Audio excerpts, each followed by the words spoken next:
Even though I'm gay, I've realized my best friend is the love of my life, but now that I'm battling cancer, I'm terrified I'll never get the chance to tell him he's the only one I want forever. My dearest friend in the world is a man named James. I try to describe how great he is, but it's honestly easier just to tell you the story. James and I grew up in the same town, a conservative Christian town in nowhere, USA. The first time I met him was on the playground at school. He saw me sitting alone under a tree and came over to ask me if I wanted to play with him and his friends. I said no, but he noticed I was reading a book about space, the solar system, to be more precise. So he sat down next to me and asked me which planet I thought would be the coolest to visit. We ended up talking for the rest of recess about what we thought the other planets might be like, and when we went back to class he introduced me to his friends. Meet my new friend, my name. We were inseparable from that point on.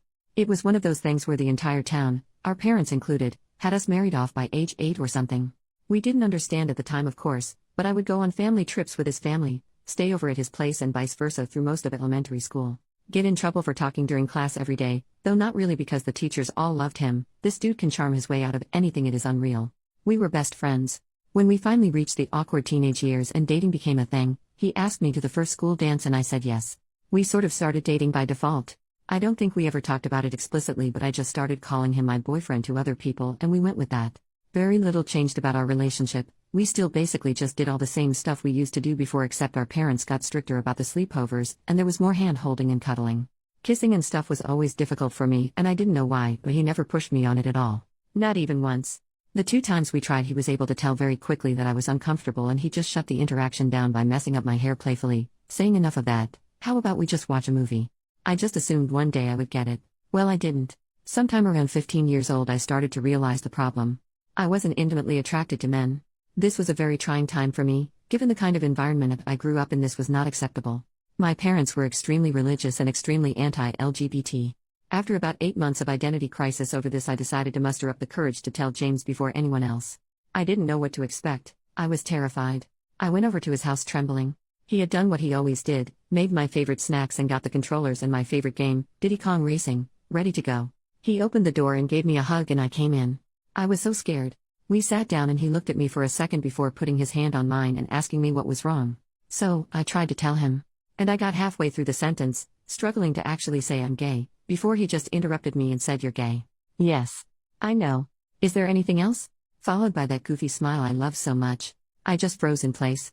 I asked him if he was mad and he just laughed and told me he loved me the way I was, and this was the way I was. I just started crying and jumped into his arms. It felt like 10 minutes at least of me crying before he finally interrupted me in characteristic fashion, remarking, however, "I will be mad if you let the pizza rolls I made get cold, so how about we stop crying and start eating?" We stayed best friends after that. We never actually had a breakup talk, but we did start to date other people.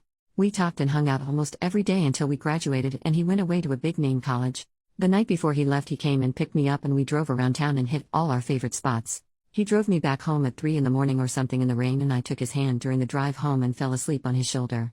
I remember wondering then for a moment if I should just marry him anyway. But he was going away to college, and I'm not attracted to men, so it probably couldn't work no matter how I felt about him otherwise. He promised to stay in touch, but I didn't know if that would happen. Well, it did. Obviously it wasn't like before, but he made sure to call me every week just to check up on me and see how things were going. I went to college close to home. We'd talk about how hard college was, whoever we were dating at the time and whatever drama was going on. During his junior year my parents found out that I was gay. They did not react well and I was basically kicked out of my home to save me, my dad going on about me needing Jesus 40 days in the desert like a lunatic. My parents are good people, so this didn't last and they have more than made it up to me since and worked hard to unlearn their bad programming, but that was an awful time. I did what I always do and called James. He talked to me for about an hour and then got his mom to drive up to get me so I could stay in his old room. Then he flew home the next day pretty much just to cheer me up and make sure I was alright. Vintage driving around in circles singing like idiots and 2 a.m. junk food runs did the trick. I later found out from my mom that he had also gone and confronted my parents and stood up for me and told them they should be ashamed of themselves, and if they were willing to lose their daughter over this they were unfit parents and not the second family I thought you were. My parents worship him, so this was effective, and my mom still tells this story to this day. Once again I remember wondering at the time, will I ever know anyone else in my life who would do this for me? But he was heading off back to college and he was still a man. So I didn't do anything. Years went by. He got married. I got a long-term girlfriend. We stayed close the entire time. We saw each other a lot less, but it was still great every time he visited, and we had frequent text and calls. I looked forward to his visits all year. And then tragedy struck. His wife divorced him. I never liked her, but he did. I think she used him for a green card and he was too sweet to notice, but that's neither here nor there. He came back home, so I saw him a lot more. Obviously, he was crushed, but we got through it together. And then, I got the diagnosis. At age 27. Cancer. There's nothing I can say that describes the feeling, so I'm not even gonna try. Decent chance of survival, but I had to start treatment right away. This experience has changed me and my outlook on life more than anything else that's ever happened to me combined. At first, everyone was there for me. I was getting visitors daily, friends, family, everyone. But as the weeks turned into months, it all stopped. Most people, even my friends, started coming once a week, then once a month, then many not at all.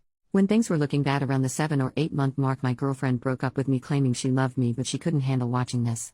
Almost 2 years in now, and there's only 5 people who are still here. My mom, my dad, my sister, my BFF Amanda, and James. I almost can't talk about it without crying, but James is here every dang day. Every day. For hours. He may have missed 20 days in almost 2 years due to work-related travel, and even then he calls me. He comes in and asks how his Amumu, which he's called me since we were kids, because I like cows and those are my initials, is doing, and listens. He brings my favorite snacks and treats when I can have them, board games we like to play, old video games on handheld so we can play. He sings to me and shows me pictures of places he's been that I'd like to go to, and talks about taking me once I'm better. He sits there and holds my hand in silence so I won't be alone until the doctors tell him it's time to go. Then he does it again the next day. I've never seen him cry or show any sadness. If I even casually say something like if I get better, he'll immediately interject saying when you get better. He just won't give up on me. The only other person who is there like this is Mom. Even my dad, sister, and Amanda, who have also shown up in big ways, are not this consistent. I could write a whole post about how this experience has changed my relationship with Mom as well. She's proven to me that no matter what happened in the past and what we may have clashed over, she loves me like no one else, except maybe James. My mom is the #1 all-time James fangirl. She has been attempting to get me to marry him since I was 7 years old. A long time ago she stopped that. But about 3 months ago she made probably her first comment of that kind in around 7 years. I guess there are a few things she said. The first was pay attention to the people who are still here now. They're the people who always will be. They're the people who love you and not just what you can do for them. Which sort of set me off on the whole months-long train of thought that led to this post. Amanda and my sister also make a lot of comments about James. Both really like him, and Amanda told me a few visits ago that she thinks I love him, and one reason none of my other relationships have worked out is that the other person can always tell their #2 everywhere but the bedroom. Then about a month ago, Mom was a little more direct. After James left one evening she told me, "Baby, in all my years on this earth, I've never seen anyone love anybody like that boy loves you. I know you don't like it when I talk about this, but trust me, if you let him go again you're gonna regret it forever." I don't know what has changed, but this time when she said that, I just knew she was right. Every relationship I've ever been in has had some problem or thing that has to be worked on. Most of them have several. The only thing missing here is that I don't feel a strong urge to rip his clothes off like I have with some, but honestly, not all or even most, of the women I've been with. But even there it's different. In general I find the idea of being with a man disgusting, but I don't find it disgusting with him. I like being touched by him and being close to him. He's so gentle. Lately I even find myself fixating on his lips and daydreaming about kissing him. I'm not that intimate of a person, and I think overall, of the people I've known in my life, I would be happier with him than with anyone else, and it isn't close. Now the big problem is the cancer. Honestly, I'm not really on the fence about this anymore.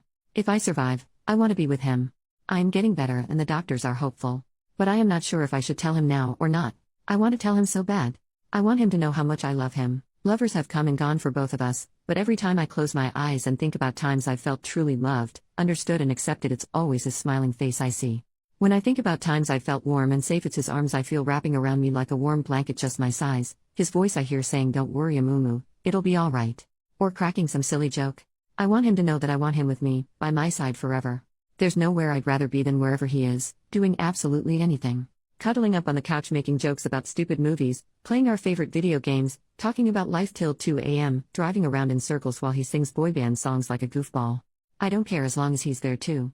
I want him to know that if I survive this, we will be together. That's what I want. That's all I want. He's all I want. But I'm scared to tell him, because I don't know what's going to happen. If I don't make it, would it have been kinder to just keep this to myself? If you were him and in this position, would you want me to tell you how I feel? Update. So tonight I told James. I told him everything. Gosh. I just wish I could relive this night over and over again. I've never been so happy. He came into my room this evening like he always does. Greeted me. "Hello, how's my Amumu doing today?" I told him I was doing well. He told me I looked beautiful. Which is not true, but it still felt so sincere. Then he started unpacking the stuff he brought me today. I asked him to stop and just come sit with me because I wanted to talk to him. He nodded and came and sat down next to me. "What's up?" he asked. It took me a bit to gather myself. I kept getting distracted by his eyes. How he looks at me sometimes, I don't know how to describe it. I told him I love you. And he just kind of laughed and touched my hand before casually responding, oh, I know that, I love you too. In retrospect, this wasn't the best way to start, I guess, since we've said that enough, with a different understanding that he didn't get what was happening. He started to get up again to unpack the snacks, and I grabbed his arm and asked him to let me finish. He looked confused, but he nodded and sat back down. And then I did it. I told him everything. I told him about all the times in the past I'd thought about just marrying him despite my sexuality. I told him my favorite memories of him and how they make me feel. I told him he'd always been my best friend and the person I trusted the most. I told him I made a mistake and I should have chosen him. I then basically devolved into reciting the last paragraph of my first post to him. He's the face I see when I think about feeling loved, the embrace I feel when I think about being safe. It doesn't matter what we do, if we're together I'm happy, and he's the only thing I want for the rest of my life. He basically froze. He said nothing, just looked at me as I spilled everything. I am not sure he even blinked. When I finished and looked up at him, he was sitting there like a statue with his mouth slightly open, still enough it was like he forgot to breathe. James always knows what to say, so this was a little unnerving to me. I started to ask him if everything was all right, but before I could finish, his expression broke. He exhaled into a weak but incredibly tender, quivering smile, and he just reached out and pulled me into a hug. I buried my head in his chest and his arms just wrapped around me. I just melted into him. He was so gentle. It felt so easy. It felt so right. Then he started crying, and then I started crying. He's been coming here through 2 years of cancer treatment and never seen him cry till now. He held me for a while, but however long it wasn't long enough. He still hadn't actually said a single word since I finished talking, but I guess he didn't really need to. Then he finally answered my question with, "Now it is." When he finally pulled away, his face was red from crying, but he just looked so happy. He looked at me for a bit. It was kinda cute because he had a little trouble maintaining eye contact, which he usually doesn't. He was like a little boy again. Then he finally looked right at me and he just said, "You are the only thing I've ever wanted." Then I started crying again and he started crying again, and he pulled me to him and held me again. I wish it never ended. A little bit later, once we exhausted our crying capacity, I showed him the post. He made a few jokes about wanting to meet this James guy and about how he had better go and thank my mom for her 20-year wingwomanship lol. Then after he finished reading it, he kissed me. It felt easy, not scary at all, and just right. He asked me if it lived up to my daydreams and I chuckled and said yes. Then he said, "I'm not so sure myself, I think I need more data," and kissed me again. He is so ridiculous, but this was smooth as butter. Then after that we started talking, and I guess he told me everything too. He said he'd loved me since we were little kids. Told me he still has every drawing, letter and craft I ever made for him in a safe that he took with him to college and has taken everywhere he's ever lived. We talked about the day I came out as gay to him, and how he'd figured it out earlier, but he struggled to accept it for months in secret because he had lived his entire life up to that point assuming we would be a family and wanting nothing else. He told me he thought about our last night before college all the time, and he kept hoping that entire night I'd say something before he left, because then he'd have transferred colleges to stay with me. Told me he actually took a very long way home just to prolong the time when we were holding hands and I was sleeping on his shoulder, and that it was to this day his favorite memory. Then he looked at me with those piercing green eyes and said, "For me, there has never been anyone else." He loved once, me, and then struggled through a bunch of rebounds, and even though he had learned to bury it and move on with life and was happy in our friendship, his heart had only ever belonged to me. Honestly, I guess I should have known this. My dad told me he was sure this was true before, but I didn't listen. But I was flustered and deeply moved. I joked that he should enter the Olympics as a torch carrier, and he said they'd never have a chance. I'm the greatest there ever was. We sat and talked and reminisced some more, mostly about when we were kids. I found out some things I never knew because he avoided telling me how romantic some things were for him after I came out, but I also kinda realized. I think they felt romantic to me too. Then he sang me some of our songs. His voice is so beautiful. We had another embrace and another kiss. Both still felt divine. I can't wait to have my hair back again so he can pet it like he used to when we were kids. Then I brought up the love-making question, and oh my gosh, it was the cutest shit ever.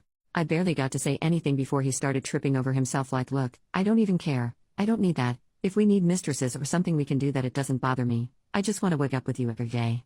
Which was sweet, but then I told him that even though I didn't know how that would go, and I might not be able to, I wanted to try with him anyway when I got better, and oh my god, he turned tomato red and could barely look at me. Literally could not even manage to form a sentence in response, just mumbled incoherently before managing to get out, "Okay, if you're sure."